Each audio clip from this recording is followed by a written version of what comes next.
ऐ सरजमीन हिंदुस्तान, तेरे उन जानिसारों, जांबाजों, शहीदों और मुहाफिजों सलाम सलाम है, सलाम है,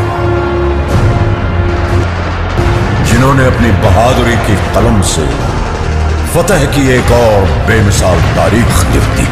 हम शांति चाहते हैं, ये तो दुनिया ने देखा। अब दुनिया ये देखेगी कि हम शांति की रक्षा के लिए और अपनी शक्ति का भी प्रदर्शन कर सकते हैं।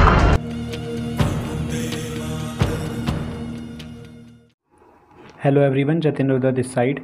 आज मैं एक ऐसी शख्स की बायोग्राफी रिव्यू करने जा रहा हूं जिनको परमवीर चक्र से नवाजा गया था और आज ही के दिन उन्होंने देश के लिए हंसते हंसते अपनी जान कुर्बान कर दी थी।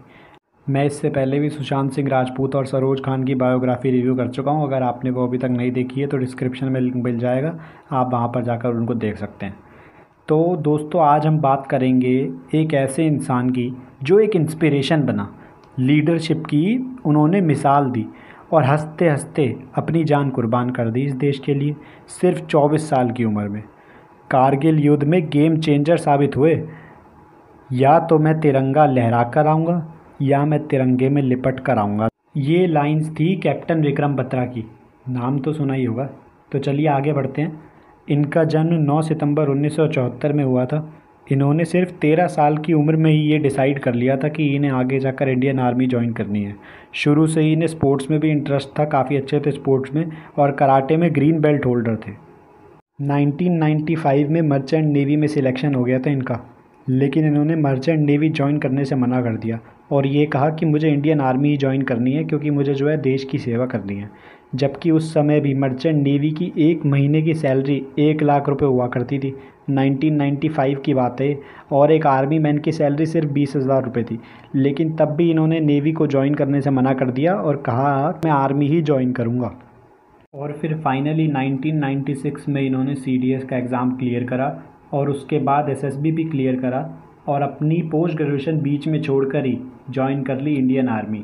फिर आगे जाकर इनका कमांडो के लिए सिलेक्शन हुआ। तो 1999 में जब इनकी कमांडो की जो 2 महीने की ट्रेनिंग थी वो ख़त्म हुई, तो कमांडो की ट्रेनिंग ख़त्म करने के बाद जब ये अपने घर पर वापस आए तो इनके घर पर इनके भाई ने इनसे पूछा कि भाई कमांडो की ट्रेनिंग कैसी रही, कैसी थी कमांडो की ट्रेनिंग। तो इन्होंने कुछ नहीं बोला, ये बस चुपचाप खड़े हो गए और जो है ना अपनी शर्ट उतार करके अपने भाई को अपना शरीर दिखा दिया। तो जो है इनके पूरे शरीर पर घाव ही घाव थे।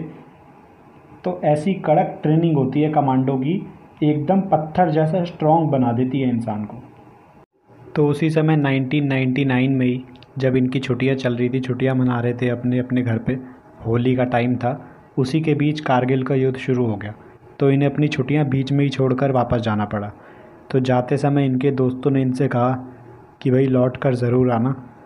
तो इन्होंने जवाब में कहा कि I will either come back after raising the Indian flag in victory और return wrapped in it, but I will come for sure. यानी कि या तो मैं तिरंगा लहरा कर आऊँगा या तिरंगे में लिपट कर आऊँगा, लेकिन आऊँगा ज़रूर। तो देखिए ऐसी देशभक्ति की भावना होती है हमारे सोल्जर्स के अंदर। तो अब जब वॉर में जाकर कैप्टन विक्रम बत्रा शामिल हुए तो उस समय उन्हें एक पहाड़ की चोटी .510 को कैप्चर करना बहुत ज़्यादा ज़रूरी था, जिसके लिए इंडियन फोर्सेस ट्राई तो कर रही थी मगर उन्हें इस चीज़ में कोई बहुत ज़्यादा सफलता नहीं हाथ आ पा रही थी। वहाँ पर सभी मिलिटेंट्स क्योंकि कब्ज़ा कर कर बैठे हुए थे। तो अब इस चोटी को कैप्चर करने के लिए एक ब्रावो कंपनी और एक डेल्टा कंपनी, इन दोनों कंपनीज़ के बाद ऑर्डर आया कि 2 साइड से अटैक होगा, एक ईस्ट से और एक साउथ साइड से अटैक करना है। और ये जो डेल्टा कंपनी थी इसको लीड कर रहे थे कैप्टन विक्रम बत्रा और संजीव सिंह जामवाल लीड कर रहे थे ब्रावो कंपनी को। तो जब प्लानिंग चल रही थी उस टाइम जामवाल ने कहा कि जैसे ही मिशन कंप्लीट हो जाएगा वैसे ही मैं बोलूँगा ओ ये, और विक्रम बत्रा ने कहा कि जब मिशन कंप्लीट हो जाएगा तब मैं बोलूँगा ये दिल मांगे मोर। और ये लाइन आगे जाकर इतनी ज़्यादा फेमस हो गई कि आगे जाकर पेप्सी की टैगलाइन भी बनी। और फिर 19 जून की रात को जब .510 के ऊपर दोनों कंपनीज पहुंची तो ऊपर बहुत ही भयंकर लड़ाई शुरू हो गई और इंडियन सोल्जर्स ने एक एक बंकर को चुन चुन कर ख़त्म कर दिया और फतेह करी और इंडियन कंपनीज़ की सबसे बड़ी बात थी कि इंडियन कंपनीज़ में से किसी की भी कोई भी फैटेलिटी नहीं हुई थी। और फाइनली सुबह 4:30 बजे विक्रम बत्रा ने बोला, चाणक्य ये दिल मांगे मोर, चाणक्य रिपीट ये दिल मांगे मोर। और इस चोटी को कैप्चर कर लेने के बाद से कैप्टन विक्रम बत्रा को उनके साथी सोल्जर शेर शाह के नाम से बुलाने लगे। लेकिन ये सिर्फ एक पड़ाव था जो अभी पार हुआ था। इसके बाद इन्हें दूसरी चोटी .4875 को कैप्चर करने के ऑर्डर्स मिले और इसी बीच इनकी एक पाकिस्तानी सोल्जर से कन्वर्सेशन हुई। रॉकी नॉक पर तो तुम बच गए, लेकिन यहाँ तुम लोग बनने के लिए आए हो। शेर शाह नाम रख लेने से कोई शेर नहीं हो जाता।